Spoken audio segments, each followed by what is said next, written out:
The Labour movement hasn't to date made any sustained major breakthrough in Ireland. Is that because Ireland as a whole is a predominantly conservative country, and the national question, in the guise of either pro or anti-home rule, or since 1921 pro or anti-partition or pro or anti-treaty, has dominated to the exclusion of all else? And did, during the latter part of that period, Labour actually miss opportunities? For example, in 1918, the failure to contest the general election in that year, and I'd be interested in opinion as to what impact they might have had on that election. And in 1922, when they got a sizable vote but failed to put up enough candidates in that 22 Dáil election, did that vote come from previous Home Rule Party supporters now piling in behind pro-treaty parties other than the pro-treaty element of Sinn Féin? It's an interesting question. Emmett? Yeah, I think Labour missed a huge amount of opportunities really to become more effective politically. I mean, back in the 19th century, the trade unions were much more politicised. They weren't very strong organisationally. We had the kind of opposite position in the 20th century, where the unions became stronger, they became more depoliticised. But I think one reason for that was that they were always running away from the national question. And 1918 is a classic example of that. As I say, this idea that De Valera said Labour must wait is completely untrue. Sinn Féin wanted a deal with Labour, but Labour was scared to get involved with the national revolution. They'd seen what had happened in 1916 to the ITGWU, didn't want the same thing happen again to their unions. They were unwilling to take the risk. Again, I mean, they had in 1922 they had an opportunity to become a constitutional Republican Party opposition to the Free State government, which is what I think most people in the South wanted, and to anticipate the development of Fianna Fáil.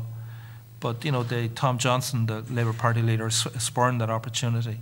They were always, giving up opportunities. I mean, the list of missed opportunities, it's just endless. I mean, famously, Abba Eban said about the Palestinians, they never miss an opportunity to miss an opportunity.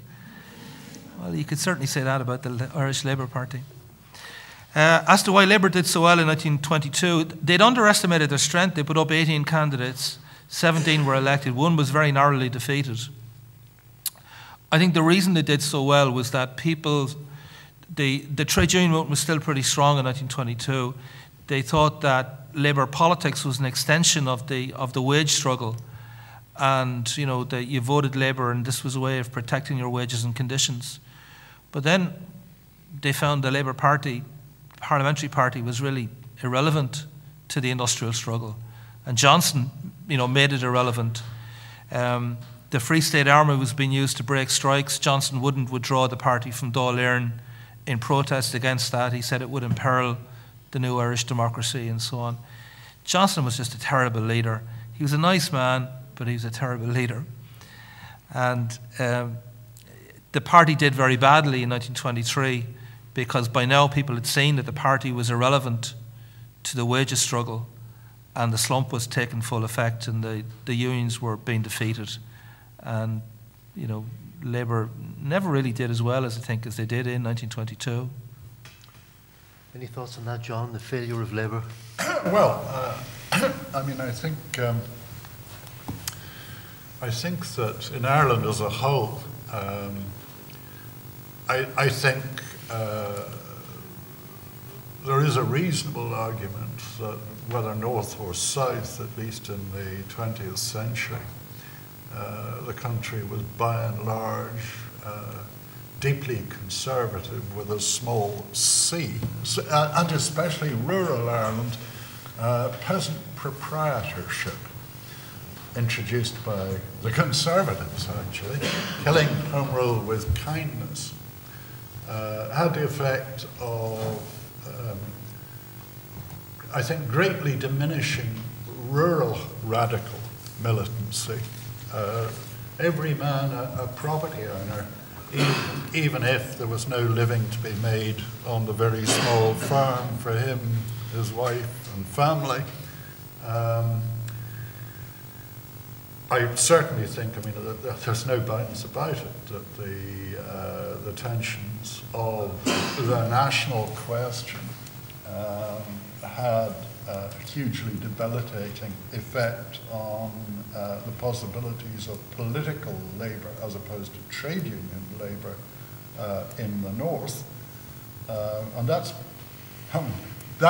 most obvious at the point in 1922 and to a lesser extent on some subsequent occasions where Labour supporters did actually face persecution of various kinds, and life was made extremely difficult for them.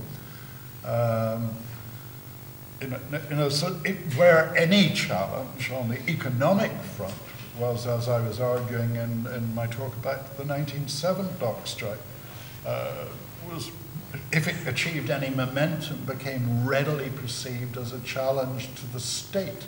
Well, after 1922, what you were challenging was the unionist state, which was a state which was in a perpetual state of paranoia about the threat to it. And any agitation against it was immediately bracketed with nationalist stroke Republican agitation.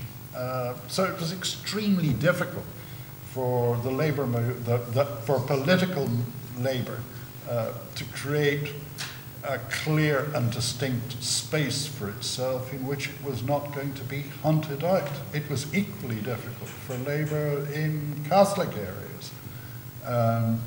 You only have to think of the fate of Willie McMullen, a shipyard worker originally, and a supporter of Connolly, who stood in West Belfast while PR was still operative and actually got elected to Stormont, I think, but was ultimately defeated in 1928-29.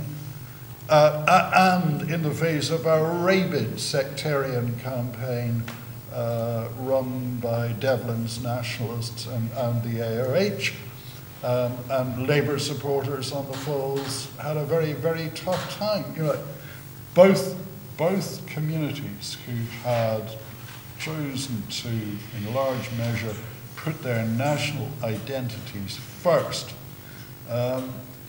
were all too easily persuaded that one of the things they needed to do was to clear out anybody in their communities who in any way dissented from that position. And Labour was the principal victim of it. Any thoughts on that yourself, Therese? Just one of the things that always struck me about 1918 is a sense of Labour, some Labour people that they were kind of, in something like the anti-conscription campaign, which was very much, they saw as their campaign and they had sort of set it up, but they had sort of lost the momentum as the campaign developed, and there's a kind of a sense at that time of, that they're not really getting the fruits of the work and the movements that they're building, and that in fact that Sinn Féin is going to become the beneficiary of all these kind of this activity. You see it in Cahill O'Shannon's papers. He kind of writes about that sense of the reports that are coming into him from around the country. He's taking that reading of a certain sense of what was happening.